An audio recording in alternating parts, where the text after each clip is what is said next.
fresh.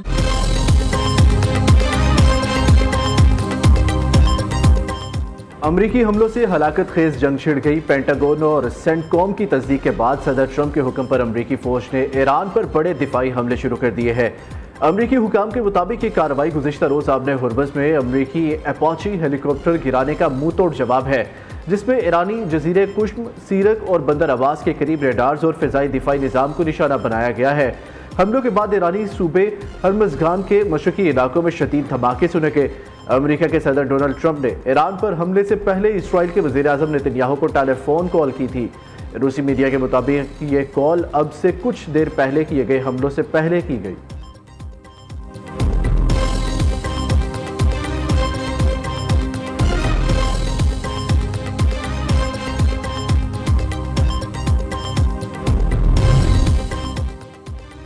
Iran کا امریکی جوہریت پر جوابی وار۔ بحرین میں موجود امریکی ففتھ فلیٹ پر بڑا ڈرون حملہ۔ ایرانی عسکری کمانڈ خاتم الانبیاء ہیڈ کوارٹرز اور پاسداران انقلاب نے باقاعدہ اعلان کر دیا ہے کہ جنوبی ایران پر امریکی حملوں کے جواب میں خطے کے مخصوص امریکی اڈوں کو نشانہ بنایا گیا ہے، جس میں بحرین میں تعینات امریکی بحریہ کے ففتھ فلیٹ پر ڈرون سے حملہ بھی شامل ہے۔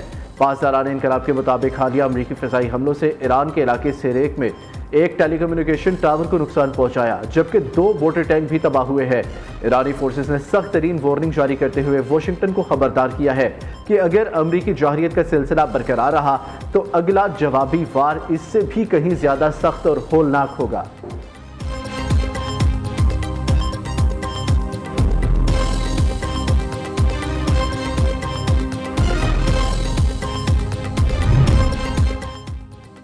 حملے بھی اور ڈیل بھی، ٹرمپ کا انوکھا اور بے وقوفانہ دعویٰ۔ امریکی میڈیا کے مطابق صدر ٹرمپ کا ماننا ہے کہ ایران پر شدید فوجی حملوں کے باوجود دونوں ممالک کے درمیان متوقع امن ڈیل پر کوئی اثر نہیں پڑے گا۔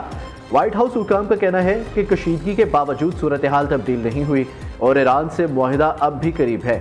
دوسری جانب امریکی نائب صدر جے ڈی وینس نے مبہم بیان دیتے ہوئے کہا ہے کہ ایران سے ڈیل اگلے ہفتے بھی ممکن ہے اور اس میں کئی ماہ بھی لگ سکتے ہیں۔ اس سے قبل صدر ٹرمپ نے 2 سے 3 دن میں سخت دستخط کا امکان ظاہر کیا تھا۔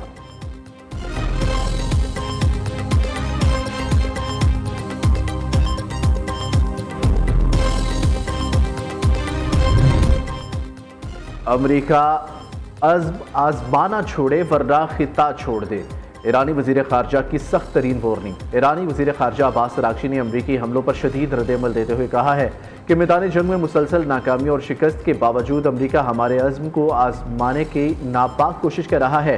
ایکس پر اپنے بیان میں کہا، ہماری طاقتور افواج کسی بھی حملے کا منہ توڑ جواب دیے بغیر نہیں رہے گی۔ عباس اراغچی نے یاد دلایا کہ خلیج فارس کی تاریخ بیرونی حملہ آوروں کی تباہی کے اب سے بھری پڑی ہے۔ ایران کی پارلیمنٹ کے اسپیکر باقر کالیباف نے کہا، سفارتکاری ترجیح لیکن دوسری زبانیں بھی اچھے سے جانتے ہیں، وعدوں کی خلاف ورزی ہوئی تو اس زبان میں بھی جواب دیں گے جس پر ہمیں زیادہ عبور حاصل ہے۔ آپ نے جو گھوڑا خود تیار کیا ہے اب اسی پر سوار رہیں اور اس کے نتائج بھگتے۔ ایرانی قومی سلامتی کے چیئرمین ابراہیم عزیزی کہتے ہیں، ہم مذاکرات کو جنگ کا ایک حصہ سمجھتے ہیں، مزاحمتی محاذ اور لبنان کے معاملے پر پیچھے نہیں ہٹے گا۔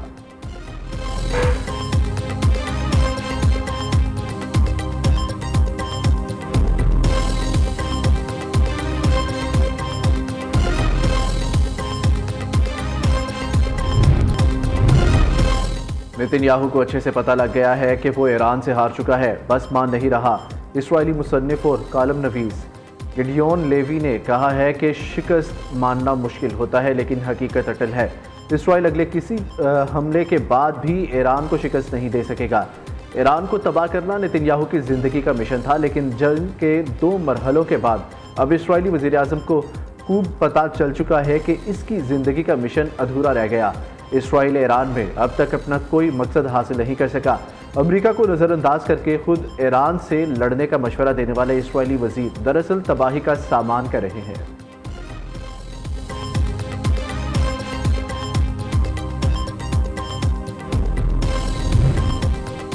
اختلافات یا تنازعات فوجی کارروائیوں یا طاقت سے حل نہیں کیے جا سکتے، ترجمان چینی وزارت خارجہ کا کہنا ہے۔ امریکہ اسرائیل ایران تنازع نے مشرق وسطی کو شدید متاثر کیا۔ مذاکرات کے اہم مرحلے پر کسی بھی فوجی تنازع کو ہوا نہیں دینی چاہیے۔ فیلڈ مارشل سید عاصم منیر سے لبنانی فوج کے سربراہ جنرل روڈولف ہائیکل کی ملاقات، دفاعی امور خطے کی سیکیورٹی صورتحال پر تبادلہ خیال، پاکستان اور لبنان کی مسلح افواج کے درمیان پیشہ ورانہ روابط بڑھانے پر اتفاق۔ فیلڈ مارشل نے کہا پاکستان لبنان کے ساتھ دیرینہ تعلقات کو خصوصی اہمیت دیتا ہے۔ لبنانی آرمی چیف نے خطے میں امن و استحکام کے لیے پاکستان کے کردار کو خوب سراہا۔ جی ایچ کیو راولپنڈی آمد پر جنرل روڈولف ہائیکل کو پاک فوج کے دستے نے گارڈ آف آنر پیش کیا۔ فیلڈ مارشل سید عاصم منیر سے بحرین نیشنل گارڈ کے کمانڈر شیخ محمد بن عیسیٰ بھی ملے۔ برادرانہ تعلقات اور دو طرفہ دفاعی تعاون کو مزید فروغ دینے کی اہمیت پر زور۔ شیخ محمد بن عیسیٰ نے naval chief admiral Naveed Ashraf اور air chief marshal Zaheer Ahmed Babar Sidhu سے بھی ملاقاتیں کی۔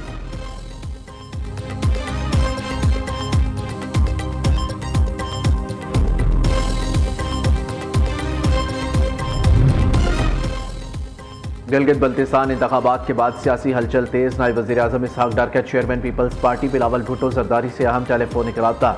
نائب وزیر اعظم اسحاق ڈار نے بلاول بھٹو زرداری کو گلگت بلتستان کے حالیہ انتخابات میں شاندار کامیابی حاصل کرنے پر مبارکباد پیش کی ہے۔ اس موقع پر گفتگو کرتے ہوئے اسحاق ڈار کا کہنا تھا کہ گلگت بلتستان میں سب سے بڑی اکثریتی جماعت سنگل لارجسٹ پارٹی ہی حکومت بنانے کا حق رکھتی ہے۔ دونوں رہنماؤں کے درمیان ہونے والے اس اہم مکالمے میں گلگت بلتستان کے مستقبل اور اہم امور پر مشاورت کے لیے مسلم لیگ نون اور پیپلز پارٹی کی قیادت کے ساتھ بیٹھنے اور مشترکہ حکمت عملی اپنانے پر مکمل اتفاق کیا گیا۔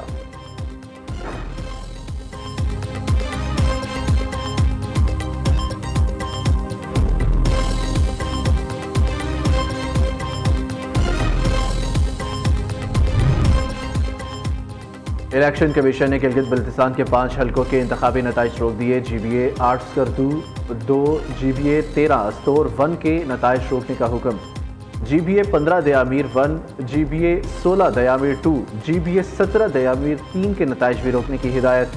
چیف الیکشن کمشنر راجہ شہباز خان نے کہا 5 حلقوں کے 26 پولنگ سٹیشنز پر دوبارہ پولنگ 15 جون کو ہوگی۔ جی بی اے 16 دیامیر 2 سے پیپلز پارٹی کے امیدوار اور حامیوں کا الیکشن کمیشن کے باہر احتجاج۔ دوسری جانب پی ٹی آئی کا گلگت بلتستان کے عوام کا مقدمہ قومی اسمبلی میں لڑنے کا فیصلہ۔ اسد کیسر نے گلگت بلتستان الیکشن میں 20 سیٹیں جیتنے کا دعویٰ کر دیا، کہا مختلف ہتھ کنڈوں کے ذریعے پی ٹی آئی کے ساتھ 8 فروری جیسا معاملہ دہرایا گیا۔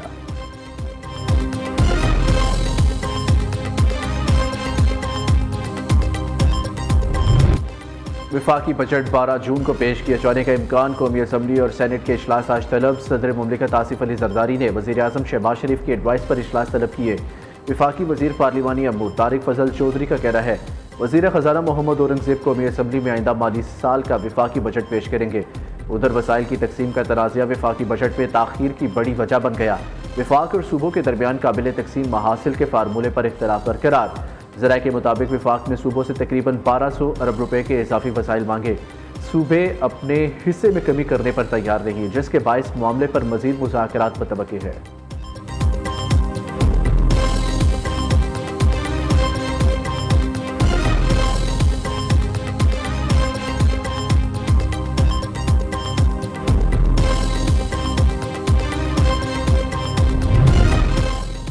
پنجاب حکومت وفاق کو 570 ارب روپے کے مالیاتی رعایت دینے پر آمادہ۔ وفاق کو مالیاتی خسارے اور آئی ایم ایف اہداف پورے کرنے میں مدد ملے گی۔ پنجاب کا 5131 ارب روپے کا بجٹ 16 جون کو پیش کیا جائے گا۔ ذرائع کے مطابق سرکاری ملازمین کی تنخواہوں اور پینشن میں اضافے وفاق کے برابر ہوگا۔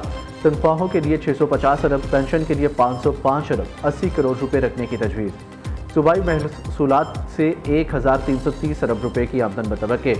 پنجاب کو این ایف سی کے تحت قابل تقسیم محاصل سے 3793 ارب 70 کروڑ روپے ملیں گے۔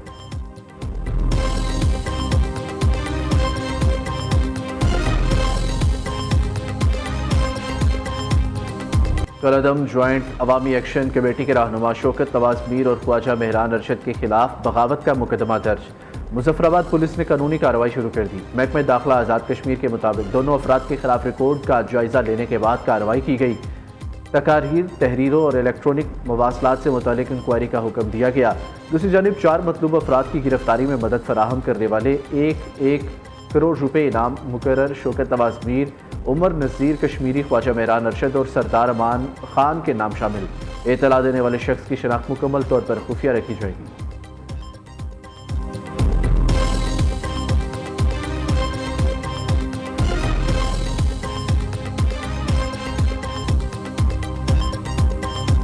فتنہ الخوارج بھارت اور کلدم عوامی ایکشن کمیٹی کا گٹھ جوڑ بے نقاب۔ بھارتی خفیہ ایجنسی را کے لیے سرگرم خارجی شہزاد کے کلدم ایکشن کمیٹی سے روابط منظر عام پر آگے۔ خارجی شہزاد کی آزاد کشمیر میں شر انگیزی پھیلانے کی ویڈیو اور آڈیو لیک ہو گئی۔ خارجی شہزاد افغانستان سے بھارتی تحریر کردہ بیانیہ پڑھ کر کلدم عوامی ایکشن کمیٹی کو ہدایات دے رہا ہے۔ آزاد کشمیر میں شرپسندی کے لیے کارکنوں کو جمع کرنے کی ترغیب دی۔ عام انتخابات کے انعقاد کی مخالفت کرنے کا بھی کہا۔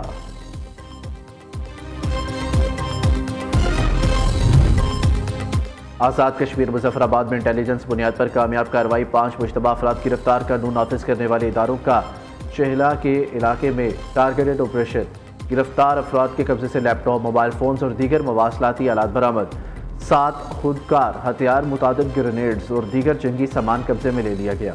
دشمن خفیہ ایجنسی کے ساتھ مبینہ رابطوں کے شواہد پر تحقیقات جاری ہے۔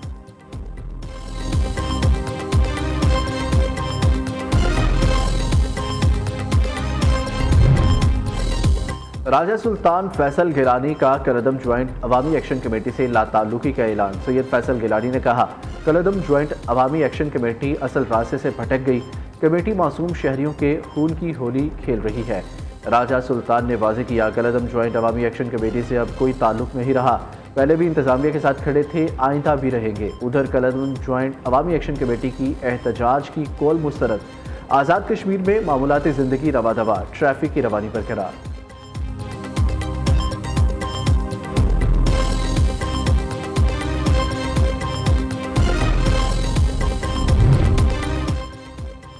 وزیر اعظم کی بجلی تقسیم کار کمپنیوں کی نجکاری کا عمل تیز کرنے کی ہدایت، ڈسکوز کی نجکاری کے بعد مضبوط ریگولیٹری فریم ورک بنانے کا حکم۔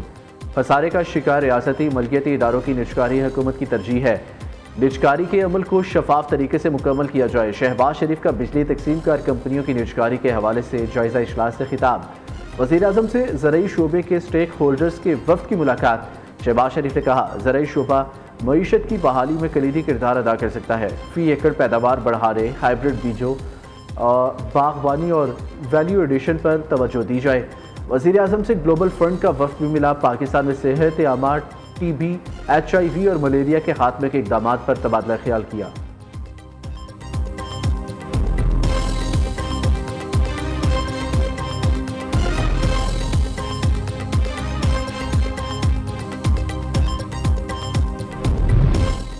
بجلی بلوں کے ستائے عوام کو ریلیف، بجلی ₹1.99 فی یونٹ سستی، قیمتوں میں کمی، جنوری تا مارچ 2026 کی سماحی ایڈجسٹمنٹ قیمت میں کی گئی۔